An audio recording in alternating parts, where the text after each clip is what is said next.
بسم اللہ الرحمن الرحیم۔ اس وقت پاکستان تحریک انصاف کے لیے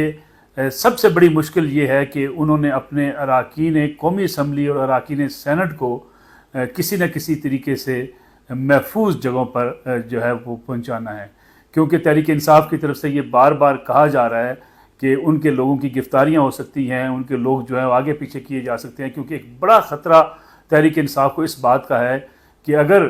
آئینی ترامیم پیش ہوتی ہیں تو حکومت کو اپنے نمبرز پورے کرنے کے لیے پاکستان تحریک انصاف کے کچھ لوگ چاہیے جن کی بنیاد پر وہ یہ آئینی ترامیم منظور کروا لے گی، اور تمام اراکین کو بھی مسلسل ان سے کہا جا رہا ہے اور مختلف گروپس بنا کے جو ہے ان کو مختلف جگہوں پہ جو ہے کہا گیا کہ وہاں سے وہ بالکل باہر نہ نکلیں،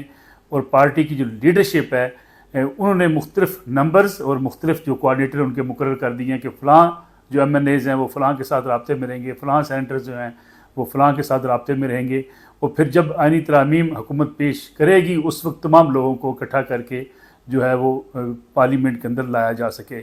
یہ شکایات بھی پاکستان تحریک انصاف کے کچھ لوگ کرتے ہوئے دکھائی دیتے ہیں کہ ان کو مختلف فونز کیے جا رہے ہیں اور ان کو ڈرایا جا رہا ہے اور ان سے کہا جا رہا ہے کہ وہ حکومت کو ووٹ دیں، لیکن کچھ ایسے افراد بھی ہیں جو حکومت کے ساتھ رابطے میں بھی ہیں، کئی ایسے اراکین ہیں جو حکومت سے رابطے میں بھی ہیں، اور ان کا جو ہے زیادہ شک ہے پاکستان تحریک انصاف کو کہ اگر وہ پاکستان تحریک انصاف کا ساتھ نہیں دیتے تو حکومت یہ ترامیم آسانی سے منظور کروا سکتی ہے۔ لیکن اگر آج تک کی صورتحال کو سامنے رکھیں تو حکومت کے لیے ایک بڑا چیلنج ضرور ہے، کیونکہ ایس سی او کے بعد حکومت نے آئینی ترامیم جو ہے وہ پارلیمنٹ میں پیش کرنی ہے۔ 18 سے 22 اکتوبر کے درمیان یہ طے کیا گیا ہے کہ یہ ترامیم آ سکتی ہیں۔ پہلے 18 اکتوبر کی تاریخ طے کر دی گئی تھی، اس کے بعد اب کچھ شاید دن آگے بھی کیا جا سکے، لیکن 22 اور 18 کے درمیان ان کو منظور کروانے کی کوشش کی جائے گی۔ آسان حکومت کے لیے بھی اتنا نہیں ہے کہ حکومت یہ کہہ دے کہ وہ سارے نمبرز پورے کر چکی ہیں، اگرچہ حکومت دعوے دار ہے، پیپلز پارٹی اور پی ایم ایل این یہ کہتی نظر آتی ہے کہ ہمارے نمبرز پورے ہیں اور ہمیں کسی کی ضرورت نہیں ہوگی، لیکن مولانا فضل الرحمان کے ساتھ اب بھی مسلسل رابطہ ہے، اور آج بھی پاکستان تحریک انصاف کے ایک اعلیٰ سطحی وفد نے مولانا فضل الرحمان سے ملاقات کی، اپنے قانونی ماہرین کو وہ ساتھ لے کر گئے، اور ان تمام نکات پر مولانا فضل الرحمان اور ان کی لیڈرشپ جو ہے ان سے بات چیت کی گئی، ان کو بتایا گیا کہ کس کس ترمیم کے نتیجے میں حکومت کن کن چیزوں کو استعمال کر کے اپوزیشن کے لیے خطرے کا باعث بن سکتی ہے۔ آئینی عدالت کے حوالے سے مولانا کا موقف پہلے سے آ چکا تھا، پھر خاص طور پہ قاضی فائز عیسیٰ، جس کے بارے میں اگرچہ حکومت اور قاضی فائز عیسیٰ صاحب چیف جسٹس آف پاکستان خود تردید کر چکے ہیں کہ وہ کسی نئے سیٹ اپ یا اپنی مدت میں اضافے کے خواہش مند نہیں ہیں، لیکن یہ خطرات اب بھی اپوزیشن سمجھتی ہے کہ اپنی جگہ پر موجود ہیں کہ آئینی عدالت اگر بننے میں یا بنانے میں حکومت کامیاب ہو جاتی ہے تو پھر اس کے سربراہ قاضی فائز عیسیٰ ہو سکتے ہیں۔ مولانا فضل الرحمان اس بارے میں اپنا واضح موقف پہلے ہی دے چکے ہیں۔ مولانا فضل الرحمان کی حکومت کے ساتھ مختلف نشستیں ہو چکی ہیں، مختلف شرائط بھی رکھی گئیں اور مختلف چیزیں جو ہے حکومت کے سامنے رکھی گئی کہ اگر حکومت کے ساتھ مولانا فضل الرحمان نے چلنا ہے تو آنے والے جو مستقبل کی سیاست ہے وہ مولانا فضل الرحمان کے ساتھ کن کن معاملات پر طے پائے گی۔ دوسری طرف اگر دیکھا جائے تو مخصوص نشستوں کے حوالے سے بھی حکومت جو ہے ایک کارڈ کھیلنا چاہتی ہے کہ اگر کسی نہ کسی صورت ممبران پورے نہیں ہوتے اور کسی صورت اگر مولانا فضل الرحمان ساتھ نہیں دیتے تو مخصوص نشستوں کو بھی جو ہے وہ اگر حکومت کے پاس آ جاتی ہیں تو پھر کوئی راستے میں رکاوٹ نہیں بچے گی۔ پیپلز پارٹی زیادہ یکسو نظر آتی ہے۔ پیپلز پارٹی آئینی عدالت کے حوالے سے اپنا بڑا واضح موقف رکھتی ہے، اور اس واضح موقف سے پیپلز پارٹی پیچھے نہیں ہٹنا چاہتی۔ پیپلز پارٹی کی کوشش یہ ہے کہ کسی نہ کسی طریقے سے اراکین اگر پورے ہو جاتے ہیں تو پھر اگر مولانا فضل الرحمان کی ضرورت نہیں بھی رہتی تب بھی جو ہے وہ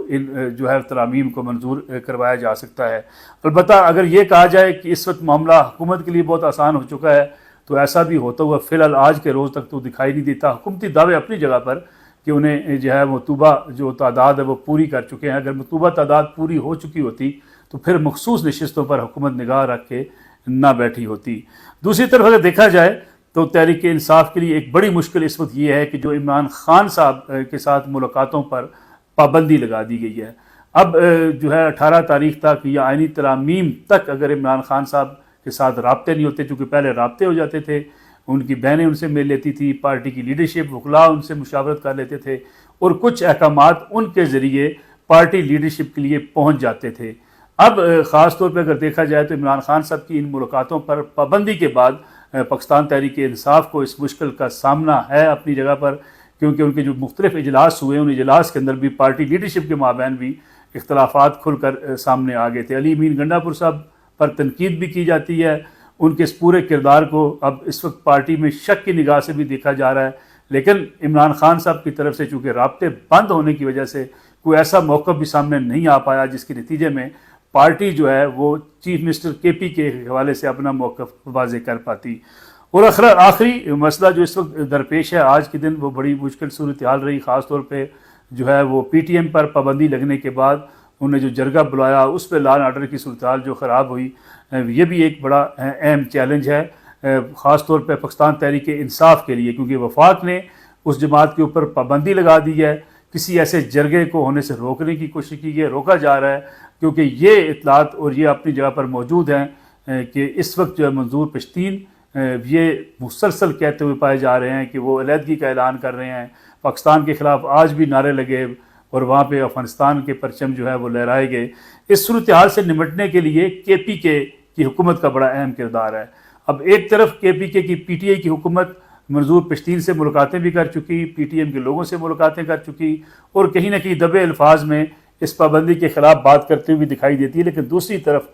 جو ہے وہ ایڈمنسٹریشن، پولیس، چیف سیکرٹری وفاق کے اس فیصلے پر عمل درآمد کرنے کی بھی پابند ہیں کہ وفاق نے ایک جماعت کو کالعدم قرار دے دیا ہے، اور اس کے بعد چیف سیکرٹری یا کے پی کے کی طرف سے تمام سرکاری ملازمین کو، سرکاری و نیم سرکاری ملازمین کا ایک نوٹیفیکیشن بھی جاری کیا گیا ہے جس میں کہا گیا ہے کہ کوئی بھی ملازم، سرکاری ملازم یا نیم سرکاری ملازم اگر کالعدم تنظیم کے ساتھ رابطے کرتا ہوا، ان کے کسی اجلاس میں شرکت کرتا ہوا، مالی معاونت کرتا ہوا، یہ کہیں ہمدردی کے جذبات رکھتا ہوا پایا گیا تو اس کے خلاف بھی قانونی کارروائی کی جائے گی۔ گویا پی ٹی آئی کی صوبائی حکومت کو نہ چاہتے ہوئے بھی وفاق کے اس فیصلے کو ماننا ہے، وفاق کے فیصلے کے اوپر عمل درآمد کروانا ہے، اور ان کے پاس اب کوئی راستہ نہیں ہے۔ اب یہ وہ مرحلہ ہے جس پہ پی ٹی آئی کی جو مقامی لیڈرشپ ہے ان کے لیے اور وہاں پہ پی ٹی ایم کی جو لیڈرشپ ہے ان کے مابین بھی خاصی اب رفت اس وقت پائی جاتی ہے، کیونکہ ان کو گلہ اس بات سے بھی ہے کہ صوبائی حکومت اور صوبائی پولیس ان کے راستے میں رکاوٹ بن رہی ہے۔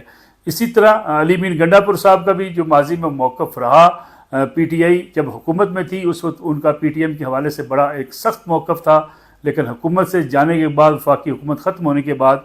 پی ٹی ایم کے حوالے سے ان کا موقف جو ہے وہ مختلف تھا، کیونکہ اگر دیکھا جائے 2024 کے انتخابات کے حوالے سے تب بھی جو لوکل سطح پہ مختلف سیاسی جماعتوں کے مابین یا مختلف دھڑوں کے مابین جو جوڑ توڑ ہوتا رہا، اس میں پی ٹی ایم ہو یا پاکستان تحریک انصاف ہو یا مقامی جو لیڈرشپ مختلف جو لوگوں کی جماعتوں کی رہی ہے ان کے ساتھ بھی ایک ایسی کوارڈینیشن بنی رہی ہے۔ اب یہ مشکل